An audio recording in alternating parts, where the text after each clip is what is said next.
존경하는 더불어민주당 당원 동지 여러분, 사랑하는 국민 여러분, 그리고 강원도민 여러분 반갑습니다. 발상 전환의 정치, 새로운 길, 기호 5번 박용진입니다. 오늘은요, 어제 말씀드린 대로 연금개혁이라는 우리 사회의 뜨거운 감자에 대해서 말씀드리려고 합니다. 오늘 제가 연금 이야기 하겠다고 하니까 다들 기겁을 하더라고요. 너 당선될 생각이 없구나. 선거 포기한 거야? 이렇게들 묻습니다. 아닙니다. 저도 대통령이 되고 싶어서 이 이야기를 하기로 했습니다. 대통령은 책임있고 정직한 정치인이어야 하기 때문입니다. 우리 중에 누가 차기 대통령이 되더라도 임기 중에 매년 10조가 넘는 돈을 공적연금에 투입해야 됩니다. 이재명 후보님, 자기 임기 안에 120조의 세금을 기본소득으로 나눠주겠다고 꿀맛 같은 약속은 하셨지만 다음 대통령 임기 안에 4대 공적연금에 세금 매년 10조씩 들어가야 되는 쑥과 마늘 같은 쓰디쓴 연금개혁에 대해서는 말씀을 안 하고 계십니다.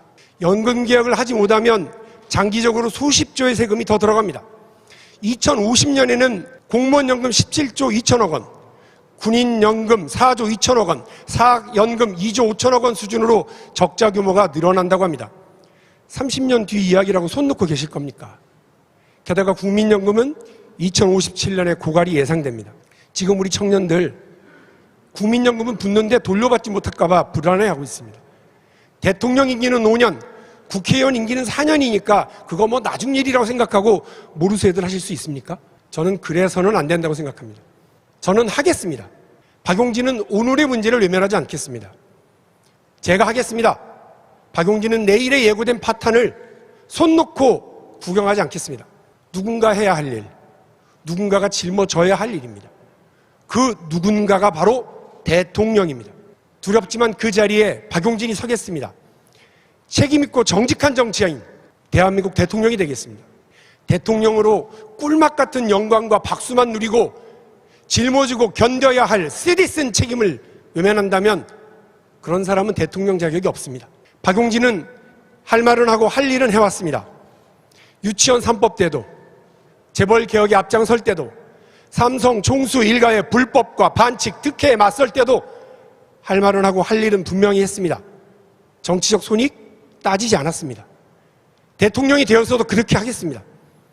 대한민국의 지속 가능한 미래, 우리 국민들의 삶을 책임지겠습니다. 아까 소개 영상 보니까 우리 1위 주자 이재명 후보님 할 말은 하고 할 일은 하겠다고 하셨습니다. 그런데 혹시 이재명 후보님 표되는 말만 하고 정치적으로 이득되는 일만 하시라는 건 아니겠죠? 표에 손해가 되는 말이나 정치적으로 부담되는 일을 피하려고 해서는 안 됩니다. 쓰면 뱉고 달면 삼키는 얄팍한 정치는 대통령의 정치가 아닙니다. 뒷감당은 우리 국민들이 하고 있는 돈과 국민 세금 물 쓰듯 쓰기만 하는 그런 정치는 양심 없는 정치입니다. 오늘의 변형을 즐기기만 하고 미래 세대의 무책임한 정치는 안 됩니다. 미래 세대 등골 빼먹는 선심성 공약은 남발되고 있는데 미래를 위해 오늘 해야 할 일을 외면하는 것은 비겁한 정치라고 저는 말씀드리겠습니다. 국민들께서 불편해하고 싫어하시더라도 할 일은 해야 하는 자리가 바로 대통령 아니겠습니까? 온 국민 태우고 가는 배에 물이 새고 있는데 배를 수리하고 고쳐서 안전하게 끌고 갈 생각보다는 선상 파티를 열어서 인기만 얻고 박수만 받으려 한다면 그런 선장을 어떻게 믿을 수 있겠습니까? 저는 나라의 지속 가능성을 만들고 국민을 안심시키겠습니다. 그것이 대통령의 역할이고 우리 대통령 후보들의 약속이어야 합니다. 저는 연금개혁의 3가지 방향을 제시드립니다. 첫째, 연금의 고갈 시점을 늦추겠습니다. 둘째, 연금통합 추진법을 만들겠습니다. 셋째, 패키지 D를 추진하겠습니다. 먼저 국부펀드를 통해 연금 고갈 시점을 늦추겠습니다. 국회 예산정책처에 따르면 국민연금 1% 수익률이 높아질 때 고갈 시점은 6년 미룰 수 있습니다. 저는 나라도 부자로 국민도 부자로 국가가 수출로만 먹고 사는 것이 아니라 재테크로 국가의 자산을 키우는 국부펀드 전략을 공약했습니다. 국민연금을 포함한 각종 연기금 60여 개의 여유자금을 통합 운용해서 연 7%의 수익률로 국민연금의 고갈 시기를 10년 이상 연장시켜 사회적 합의를 위한 시간을 확보하려고 합니다. 당연히 수익률의 증가로 각종 연기금에 들어갈 국민의 세금도 줄고요.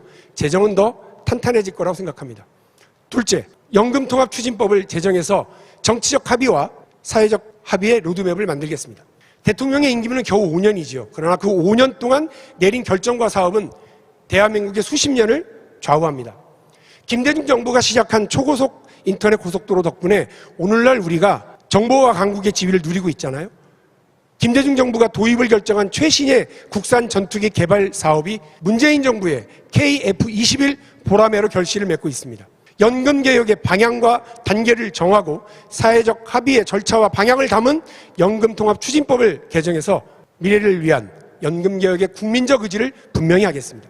셋째, 공무원 연금의 개혁과 공무원들의 요구 아닌 노동 3권의 보장, 정치적 자유보장을 패키지들로 한데 묶어서 합의를 만들어내겠습니다. 공무원 연금의 개혁과 국민연금과의 통합에 무조건 공무원들의 희생과 양보만 이야기할 수 있겠습니까? 국제적 기준에 미치지 못하는 공무원들의 노동 3권의 보장, 정치적 참여의 권리를 보장하기 위해서 사회적 논의에 함께 올려놓고 가야 됩니다. 제 생각과 방식만 고집하지 않겠습니다. 사회적 합의를 위해서 정부와 시민사회단체, 관련 단체가 정치권이 한데 지혜를 모으도록 하겠습니다.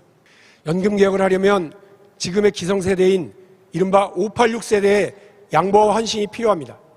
저는 586 세대를 우리 역사에서 사회적 연대감이 가장 높았고 사회적 진보를 열망하던 세대로 기억하고 있습니다. 그런데 지금 586 세대가 앞장서 만든 세상은 어떻습니까? 우리는 지금 연대보다는 각자 도생의 시대를 보내고 있습니다. 자녀교육, 부동산 문제 앞에서 흩어지고 각자가 쌓아온 작은 성 안에서 기득권을 강화하고 있습니다. 그래서 내로남불이라고 욕먹고 위선적이라고 비판받고 있습니다.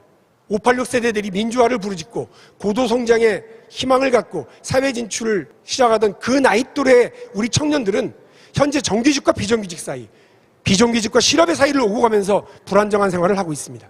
평생 안정된 직장을 누리고 고임금을 받아왔던 586 부모 세대와는 전혀 다른 삶을 살고 있습니다.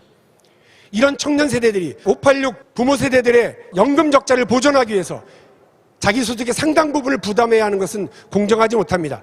미래 세대의 등골이 빠지는 일입니다. 누군가가 말을 꺼내고 앞장서면 대한민국의 586 세대, 기성세대들이 후배 세대, 자녀 세대인 청년들을 위해서 마음을 열고 사회적 타협에 앞장설 거라고 믿고 있습니다. 여전히 사회 진보에 대한 열망을 가지고 있는 사회 연대 가치를 잘 알고 있는 586 기성세대들에게 우리 자녀 세대들을 위해, 청년들을 위해 연대와 헌신을 요청드립니다. 군부독재 타도보다 어렵고 험난한 길이겠지만 함께 해주시리라 믿습니다. 부족하지만 그 일에 이번엔 제가 앞장서겠습니다.